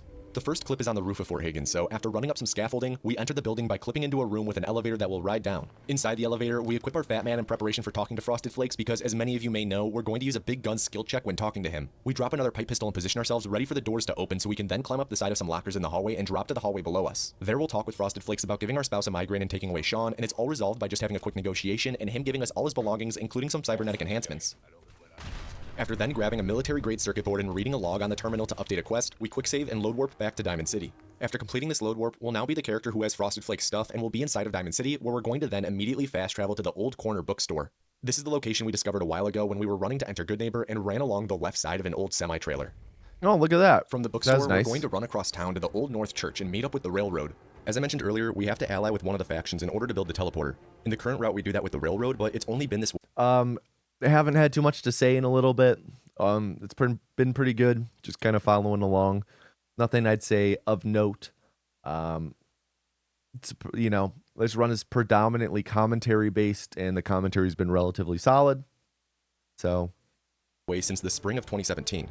Before then, we would always side with the Minutemen. The thing is, siding with the Minutemen and the Railroad in the speedrun play out very similarly in terms of what we have to accomplish in the run. The plus side to siding with the Railroad is that the loyalty quest is a lot quicker to do, and we also don't need to rescue the Minutemen when we side with the Railroad, so we can skip the whole Deathclaw fight and all the stuff that goes alongside with bringing the Minutemen to Sanctuary. The discovery of the fact that siding with the Railroad is faster than the Minutemen went alongside with the discovery of punch warping, so it is a bit tricky to say exactly how much faster the Railroad is than the Minutemen without factoring in any other strats that have nothing to do with the factions, but as a whole, the run is about 12 minutes faster now than it was when the final records were being set with the Minutemen route. So on our way to meet the Railroad, we quickly set up a punch warp and say hello to the statue of Paul Revere, the American father of speedrunning, as we enter the church. Inside the church, we immediately punch warp out of bounds and COC in the basement, where we promptly run into some Railroad members who just sit here 24/7 waiting for people to arrive so they can blind them with some floodlights. Our relationship with the railroad is going to go from 0 to 100 real quick, because we go from complete strangers to being vouched for by the member named Deacon because he has a good feeling about us, to talking with Deacon about how we completed the mission and retrieved the prototype and should head back to the HQ, to then talking to Desdemona, the leader of the railroad again, and us joining the railroad with a codename Fixer. Also, when you first meet the railroad, because there's multiple ways for you to hear about and find them when playing the game casually, the dialogue changes where you say how you heard about them.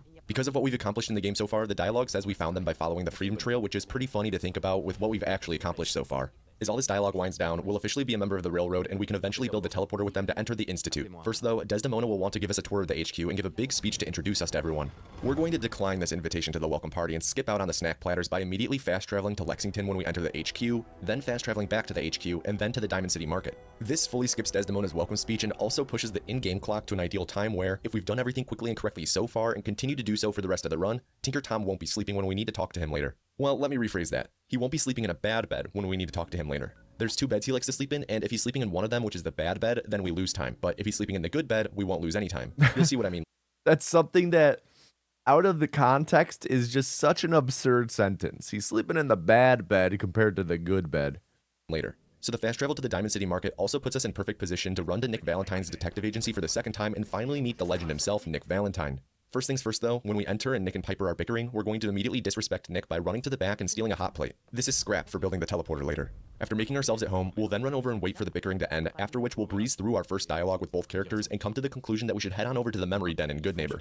The last time we were in Good Neighbor, we didn't part on the best terms, but luckily at least 48 hours in-game have passed, so they've totally forgotten about our larceny. So just a quick catch up on the story so far, we've learned that Frosted Flakes was hired by a group called the Institute to kidnap our child, and we now have a cybernetic enhancement that was in Frosted Flakes' brain, so we're going to put his brain into Nick's head and then explore his memories to determine the location of the Institute.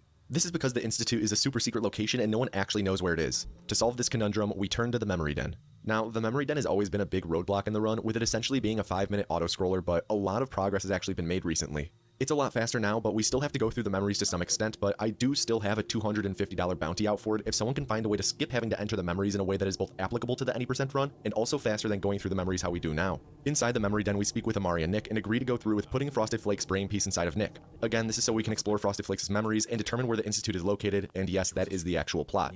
After talking, we're then going to set up a punch warp in the corner and run to the entrance of the memory den, setting up a save for punch warps later along the way. The reason we run upstairs is because Amari is about to enter a long dialogue sequence with Nick where she's installing the brain augmenter, and it's pretty slow to sit through. By exiting the memory den after she says a certain line and then re-entering, it completely skips her dialogue, saving a few seconds. When we re-enter the building, we then trigger our punch warp to quickly get back down to the basement. There we'll activate the next dialogue sequence with Amari and also grab a surgical tray and bone cutter for scrap, because they respectively contain aluminum and copper, which are needed when we build the teleporter later. After speaking with Amari, we'll then sit down in the memory lounger and make a quick save, and what we're about to do is a bit complicated. So when we sit down, normally there's a 30-second dialogue from Amari, but if we quick save and then load warp into the chapel door in Diamond City that we load warp to earlier, it skips her dialogue. So there's that time save there, but there's still a lot more coming. When we enter the memories, we'll have on us what's called an input enable layer, and these layers are what restricts what our character This is where this shit gets so complicated. do. They're what makes it so we can't pull up our Pip-Boy As if it weren't already. or sprint or pull out weapons. Input enable layers have numbers assigned to them, with the numbers being either 0, 1, or 2. We learned in the past year that if you make a quick save either in the memory sequence or during the fade to white when entering the memories, and then load an old save and interact with something that gives us input enable layers like a workbench, and then quick load, when you load back into the memories, your input enable layers will be removed and will have full control. This is because the game can only store one of each value that input enable layers can be, and for some reason, having input enable layers on your character from something like a workbench while you load a save where you have input enable layers as well, makes it so that when you load the save, the input enable layers that are supposed to be loaded as well just don't get loaded because you already had the layers from interacting with the workbench. Right now, we just set up a punch warp and also have a quick save made during the fade to white when entering the memories, so by interacting with a bench and quick loading once the menu pops up, our input enable layers in the memories will be removed. There was just this awkward brief moment where we have control in Diamond City before loading into the memories because that's where we made our quick save during the fade to white, but we started loading again and in a moment we'll be fully in control in the memories, albeit invisible. In the memories, we can then trigger the punch warp we set up a few moments ago to warp ourselves to near the end of the memories and then breeze to the final memory where we still have to wait for the cutscene to play out. When we enter the final memory, we're going to enter and exit a couple times because the memory freezes itself up after entering because it's trying to figure out if it should play or not after we skipped so much of this area. After we get the memory playing, we're going to throw a frag mine and interact with it to pick it back up, which gets rid of our invisibility. The invisibility is just cosmetic, it doesn't help us hide or anything, and when we go to leave the memories, it gets removed anyways, so we just get rid of it during this sequence for fun. Having to sit through this dialogue between Frosted Flakes and the Courser is what makes the memory sequence a bit unbearable, so again, there's 250 smackaroos in it for you if you find a way to skip this with the parameters I mentioned earlier. So we do have access to our weapons now because we removed the input enable layers, but unlike with other NPCs, shooting these NPCs doesn't skip any dialogues for some reason. In fact, it does almost nothing. Frosted Flakes won't react at all if we shoot him. him. He won't even lose health, and he'll keep talking like normal. The courser, on the other hand, will aggro to us and shoot at us, but will still talk completely normally as if we aren't shooting him. We can technically skip some of the courser's lines if we down him while he's saying a line, but that only skips the one line and is a pretty minimal time save for the amount of ammo we'd have to use to down him, as well as the risk of losing all our health from the courser shooting at us. Anyways, if you're interested in maybe looking into things for this section of the run, or just want to see an incredibly in-depth look at all the work we've put into this segment, I have a 30-minute video on my channel detailing everything we've looked into as of this time last year. So, based on the conversation between Frosted Tips and the courser, we learned that there is no physical entrance to the Institute and we have to teleport in. If you're familiar with the game though, you'll know that's a lie, and there are 2 physical entrances, but we're not able to use either of them in the speedrun due to how the quests are laid out. In fact, if we were able to use either of the physical entrances, the speedrun would probably be under 20 minutes long. As I just mentioned though, the quests pertaining to those physical entrances and their related triggers are laid out in a way that we aren't able to access those physical entrances without doing a lot more work than we do in the speedrun. So for now, just building the teleporter is a lot faster than trying to get those entrances to be usable. Anyways, once Frosted Tips and the courser are done talking, we just have to wait a moment and the TV that we interact with to exit the memories becomes accessible. As we're exiting and loading back into the memory den basement, we're going to mash Q to pull up VATS and target Amari so we can quickly shoot her and skip her lines to advance the main quest. We then immediately quick save so we can load warp, and then load the save we made when we were exiting the memory den to set up a punch warp real quick, and then we'll load warp the save we made in the glowing sea outside of Virgil's lab to load warp to there. We're now beginning the stretch building up to building the teleporter now that we're no longer metagaming and our character knows that we need to build a teleporter.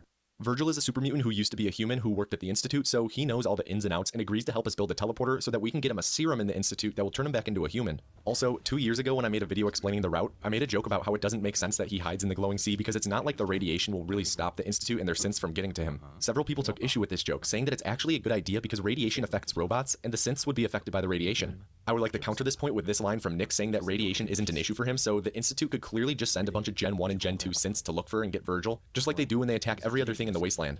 I will not back down from this point that the radiation does nothing to protect him. Bars. True. And you know what? I still got people in the comments saying I'm wrong. I'm not wrong. Valentine says so. Anyways, from talking with Virgil, we learned that to teleport into the Institute, we need a courser chip, which lets coursers teleport from anywhere in the Commonwealth to the Institute. We also learned that there's a courser somewhere in the Commonwealth right now, and we can follow a radio signal to find its location, but we've played this game once or twice before, so we know that we can just go straight to Green Tech Genetics, which we discovered near the beginning of the run when we punch warped after leaving the vault. Remember that we set up a punch warp when we loaded that save in the memory den as we were leaving, and using that punch warp when we load into Green Tech will bring us right up to the top by an elevator. This is a pretty substantial time save. Before this punch warp was discovered, we used to spend about 30 seconds sprinting and item climbing through the entire building just to get to the elevator, and nowadays, getting to the elevator is pretty instant. After we load in and perform the punch warp, we're then going to set up another punch warp before riding the elevator up. The second punch warp will be activated as soon as the elevator ride is over, and if I could eliminate one punch warp from existing, it would probably be that second punch warp. It's solely because it eliminates a really fun item climb with a box that we used to do in the run that was one of my favorite parts to perform. This is that was the footage I was talking about earlier. Maybe you should include when I was talking about showing some visuals for the explanations early on. I think this would have been this box one I show would have been a really good one to show for a quick visual of what item climbing is. Because it eliminates a really fun item climb with a box that we used to do in the run that was one of my favorite parts to perform. As we ride the elevator up, we toss out another frag mine in preparation for the final punch warp of Green Tech. Once the elevator doors open up, transitioning us to a new cell, we trigger our punch warp and land on top of a room where we then jump in bounds and converse with the courser.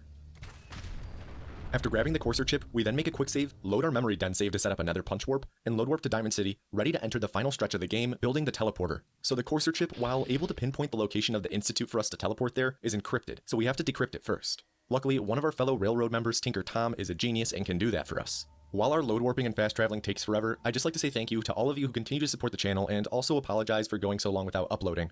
I hope that in the meantime since the last video, you've all been doing well and staying healthy both physically and mentally. The world isn't really in a state that makes it easy to thrive right now, but we'll get through this and I'm here with you as we try and power through it. Try to reach out to those who are close to you and let them know how you value and love them because it goes a long way and can really make someone's day. But also, don't forget to take time and love yourself because you have value as well. Getting back to the run, after fast traveling to the railroad HQ, we loot some objects for their components because we're going to be building the teleporter soon, and we talk with Desdemona who will introduce us to Tom. Just to note, the main components that we're looting these objects for is their copper, ceramic, aluminum, and circuitry. Once Des starts walking around as a prelude to introducing us to Tom, we sleep for 1 hour to skip Des walking to her spot, but afterwards, we quickly shoot each of them a few times to skip some of their lines, and then grab an alarm clock for its components as well. When we talked to Desdemona, we aimed at her when we initiated the dialogue, which set up a glitch called a dialogue slide. This is the final glitch of the run that was patched out in later patches, and after we fast travel to the HQ, exit, and enter again to skip some dialogue, we'll trigger the glitch by aiming down sights, which will slingshot us back to where we were standing. This will put us both physically close enough and far enough into the dialogue of Tinker Tom decoding the Courser chip that we can then fast travel back to Virgil's lab to skip Nice, the rest of another Tom's lines and countdown. also get the teleporter plans from Virgil. This fast travel is technically faster to do with the Pip-Boy app, but only if you do it flawlessly, so for the sake of the human element, we just use the in-game Pip-Boy to fast travel. At Virgil's lab, we're going to talk with him again and ensure him that we'll totally help him get his serum from the Institute and totally not forget about him the moment we exit his lab after our talk, and that we'll for sure make sure he turns back into a human. Totally. Now that I think about it, the story of our encounters with Virgil is a bit of an allegory for the adage, if you want something done right, do it yourself. So we've now told Virgil about how we decoded the Courser chip, and he's now handed over some plans for a teleporter so we could head on back to our faction of choice, the Railroad. When we exit the lab, we head back to the HQ where we'll talk with Desdemona and tell her our crackpot plan to teleport into the Institute. At the end of her dialogue, we're going to blast her twice to skip some dialogue. If you haven't noticed already, you can shoot people that you're allied with up to about 4 times and they won't get angry at us, and it also skips whatever line of dialogue they're saying. After pumping her with lead, we run over to Tom and hand over the plans to him. We mash a bit through his lines, and after he says a certain one that indicates the quest stage updating, we walk away and grab a hot plate, followed by dropping our military-grade circuit board we grabbed after talking with Frosted Tips earlier, and we then fast travel to Sanctuary to build the base of our teleporter. The reason why we have to drop the military-grade circuit board is that it contains a lot of circuitry, which is a required material for building the base of the teleporter.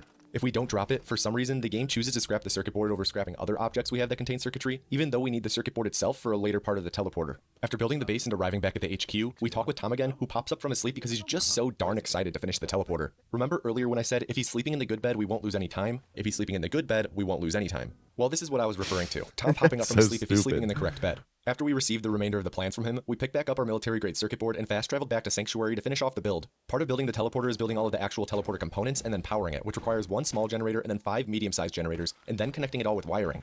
Running out of components in a run is pretty rare, but when connecting everything in this run, I ran out of copper and had to scrap a nearby garage diagnostic cart to get some more to finish connecting everything.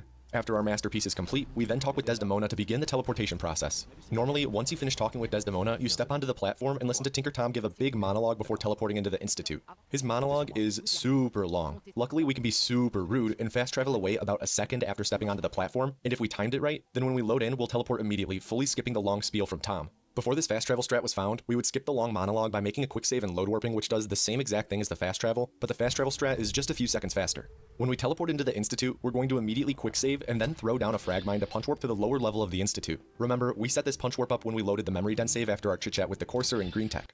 After making a save for load warping later and setting up a punch warp, we quick loaded to go back to when we just loaded into the Institute, where we run up to a nearby terminal and load up the Institute relay targeting sequence that we pickpocketed off of Sturges so long ago. This is the big sequence break in the game, where we're loading an item from the nuclear option quest that we got in the sewer when we're supposed to be exploring the Institute for the first time. This caused Preston to teleport in even though we left him in the Museum of Freedom. There's a lot to why this is happening, but there isn't time to explain, so pause now to read this if you're interested. Preston? That's an interesting way to handle things. In short, the reason why Preston teleported in is that when we got the nuclear option quest from the sewers, we jumped to the middle of the quest and didn't actually start it with any of the factions. Because of this, we technically are able to finish the game with both the Minutemen and the Railroad, because the Minutemen is who the Institute relay targeting sequence spawns with, but the quest defaults to the Railroad if we haven't done any other parts of the nuclear option. You know, for stuff like this that's like, it's not really necessary for the explanation. I kind of like it. I kind of might prefer if I keep it to the description. You know, maybe be like, you know, like I've talked about in the past. If you want to learn more about this, there's not enough time to go into this. If you want to learn more, pause now. Go into the description. Like, if I have multiple parts like that, in the description, read note X, note Y, right? I'd be curious to hear your guys' thoughts on, you know,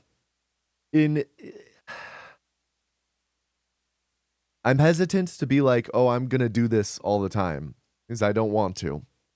But in specific circumstances, which there sometimes are them, where I need to include a note in the description or a big note somewhere, I'm curious if you guys had any preference one way or the other between having a big note appear on screen momentarily like this that you pause and read versus pausing the video, going to the description, and reading. On one hand, this prevents, you know, this prevents you from having to go and check the description and scroll around. But on the other hand, I feel like the description is much more user error proof, if you will, where, you know, you don't got to try and pause on the exact spot where the note is up. It might, you know, speaking from like a YouTuber brain's perspective as well, an algorithm. I'm not someone who does things with the algorithm in mind. I'm always just trying to make my videos more engaging and whatnot. And I guess, like, you know, by proxy that affects the algorithm. But I'm not doing stuff with the algorithm in mind. Oh, the algorithm loves when you do this in a video. I don't like that. I would prefer to just make what speaks to me. Make the videos that, you know, Tomato Anus wants to make. I do feel like if I were to include the note in the description, that actually might improve the video performance in some way. Not sure if that's really true or true anymore. But I do think that, you know, extra keywords, extra buzzwords, if people are like searching, like, you know, if say this was in the description and someone types up Fallout 4 Minutemen Institute Relay, you know, if this note's in the description, okay, you're hitting those keywords that might show up then. So that's like a factor that I might consider. Man, my heart rate's going crazy at this part. 146, man, I was feeling it. It looks like I got up to like 148 earlier. Man, Fallout 4 gets to me, huh? Yeah, I feel like if anything, that would be a factor, including this in the description versus the video. But otherwise, yeah, I would be curious to hear if you guys had any thoughts on this. Preston handed us a fusion pulse charge, and we thanked him by activating our punch warp on him and then entering the door to the Institute Advanced Systems. Here we set up a punch warp and then enter the reactor level, where we're going to trigger our punch warp and warp to above the reactor area, where we then down warp by hitting an invisible plane, which places us right in front of the reactor that we place the fusion pulse charge on. We then make a quick save and load warp to Diamond City, after which we then fast travel to the Railroad HQ. The load warping and fast traveling here entails a lot of load, so I'd just like to take this moment and say thank you to all of you who continue to support the channel on Patreon. Hey, that's you don't have to guys! chip into the channel, but you do anyways, and that means more than you know.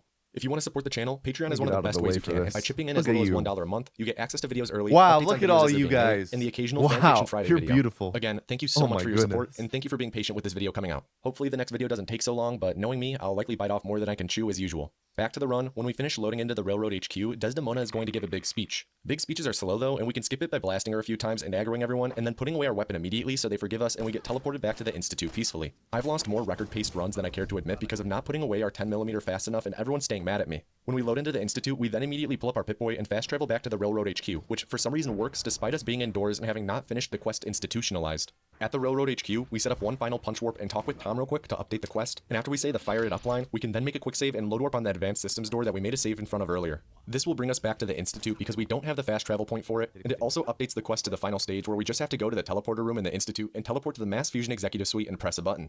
After completing the load warp, we'll punch warp out of bounds to COC into the teleporter room, where we then get teleported to the final area of the game, where we'll press a button to finish off the game. The run officially ends when the HUD disappears, and I'll let you listen to how I reacted to this run on stream when it happened.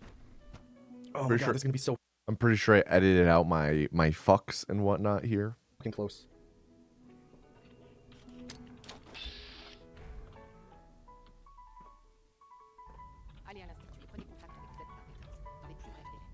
Oh my god, please don't crash it. Please, please, please. Oh my god. Oh, please don't crash. Please, please, please.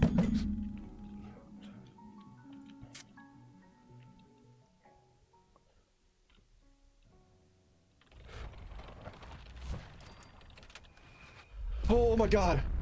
Oh my god. That's gonna be like a 35-57 or something. Oh my god, my biceps are twitching, dude. Jesus. Oh my god, it's over! Oh my god! Damn. This nightmare can end! Oh my god. Radiation. If you somehow made it to the end of this video, thank you so much for sticking around. This run took me about 2 months of constant grinding to get, and I'm pretty happy with it. It's far from perfect, and if I put more time into it, I'm sure I could lower this record by up to about another 30 seconds, but for right now, I'd like to shift my focus back to making YouTube videos rather than grinding runs myself. If you're interested, I made the saves from this speedrun available for download if you want to play around with them to see what the wasteland is like after the run, or just if you want to run around at 300% speed. Link is in the description. That's about all for this video though. Let me know your thoughts on it by either leaving a comment below or joining my Discord server and leaving feedback there. Link is in the description, and be sure to subscribe if you want to see more videos of speedruns being explained. This was an any percent speedrun of Fallout 4. I've been Tomato Anus, and I hope you have an above average day. All right. There we go. Nice little outro. All right. Good watch. I actually really liked that. I thought it was pretty good. The explanations were very, I'd say, you could tell they're pretty refined. I've done them a lot at this point, 3.5 years of constantly explaining them. I had already made multiple videos explaining this run. I had done this run live at both ESA and AGDQ. Granted, the AGDQ was a part of the anthology run, but still, point stands. Yeah, overall, I'd say, yeah, good. Pretty good. Of course, not perfect. I'd say the front half of the video, when we're like really getting off the ground, was when there was the most that I had notes on. Let me run through those real quick. Notes that I took. First was, there was that whole preamble talking about repeated info from other videos. I didn't find that too necessary because God forbid videos be fully standalone and accessible, the last thing I want, it's different. It depends on context, of course. Because, certain YouTube channels or series are predicated on the fact that you're watching other videos before the one you're currently watching. And this is not that type of series. I would say my channel used to be a bit more like that when I covered Fallout almost exclusively. But we haven't done anything like that in quite some time. So I'd say, yeah, the videos should be fully standalone accessible. I think at most be like, I've talked about this in previous videos, but to recap X, even then, I don't think it's wholly necessary. The intro of this video was really long. Some of the info could have probably been dispersed throughout, but, we were strapped for time most of the run, but the intro was still pretty engaging due to the editing. I felt the editing, kept it pretty entertaining. Kept me wanting to watch. I made a note that it's really fun to take the speedrun and map its implications onto the narrative. The stuff like leaving Sean and Nora in the dust and all of the stuff like that. I really enjoy that. That's, I think, something really fun about speedruns is, it's just like a goofy situation. It's a goofy situation, and it's fun to point out how it's goofy. For the special stats and perks, I did a really good job of addressing all the questions people might have up front. Like, you might be asking why don't you do this? These stats. Wouldn't that make this better? Like, well, not in the way you would think. So that was good. It's really hard to visualize things like, quote, inside your head third-person camera. Definitely should have shown pictures at the very least. Same goes for when I was talking about the nuclear option trigger. Definitely should have shown an image of it because it's not something that's hard to do. Walking backwards with the route logic is great. To beat the game, for example, to beat the game, you have to do this, and to do this, you have to do that. Walking backwards like that is a great way to break down the route and the reasoning behind it. So that was really good. I should focus on doing that more. I explained load warping the second time they were done. It made sense and it fit to do it then. But then I included that huge note calling out the first time that we load warped and all of the reasoning. That was like a very low-key, impenetrable note. Maybe could have done a flashback with commentary over it, explaining it with more hand-wavy reasons of for health and AP reasons. I also could have included the note in the description, That was a really rough, impenetrable note, especially because it was like in the middle of a bunch of shit. And then the last note I actually made was when talking about the bonuses from armor, better to show them as they're talked about and not just show the end result of overall we have plus 20% speed and plus 1 endurance. Like I should have Destroyer's left leg 10% speed, Destroyer's right leg 10%, Black Ops leg piece 10% speed, Black Ops chest piece 1 endurance, you know. Should have done that as it was going along. It's much easier to follow then. But yeah. Excuse me again. Very yawny today, even though I'm not tired. I think that's about it for this one. Again, thank you for watching. Let me know your thoughts if you agree, disagree, etc., etc. Again, thank you to the patrons for supporting the channel, making this possible. I hope you guys are enjoying all the content. And thank you for watching this on Tomato Angus if you're watching this in 2026. I appreciate that as well. Supporting on Patreon is not necessary. Any support is much appreciated, though. So thank you for viewing this. I think we'll leave it there. I hope you guys are doing well, and I hope you guys have an above average day. Peace.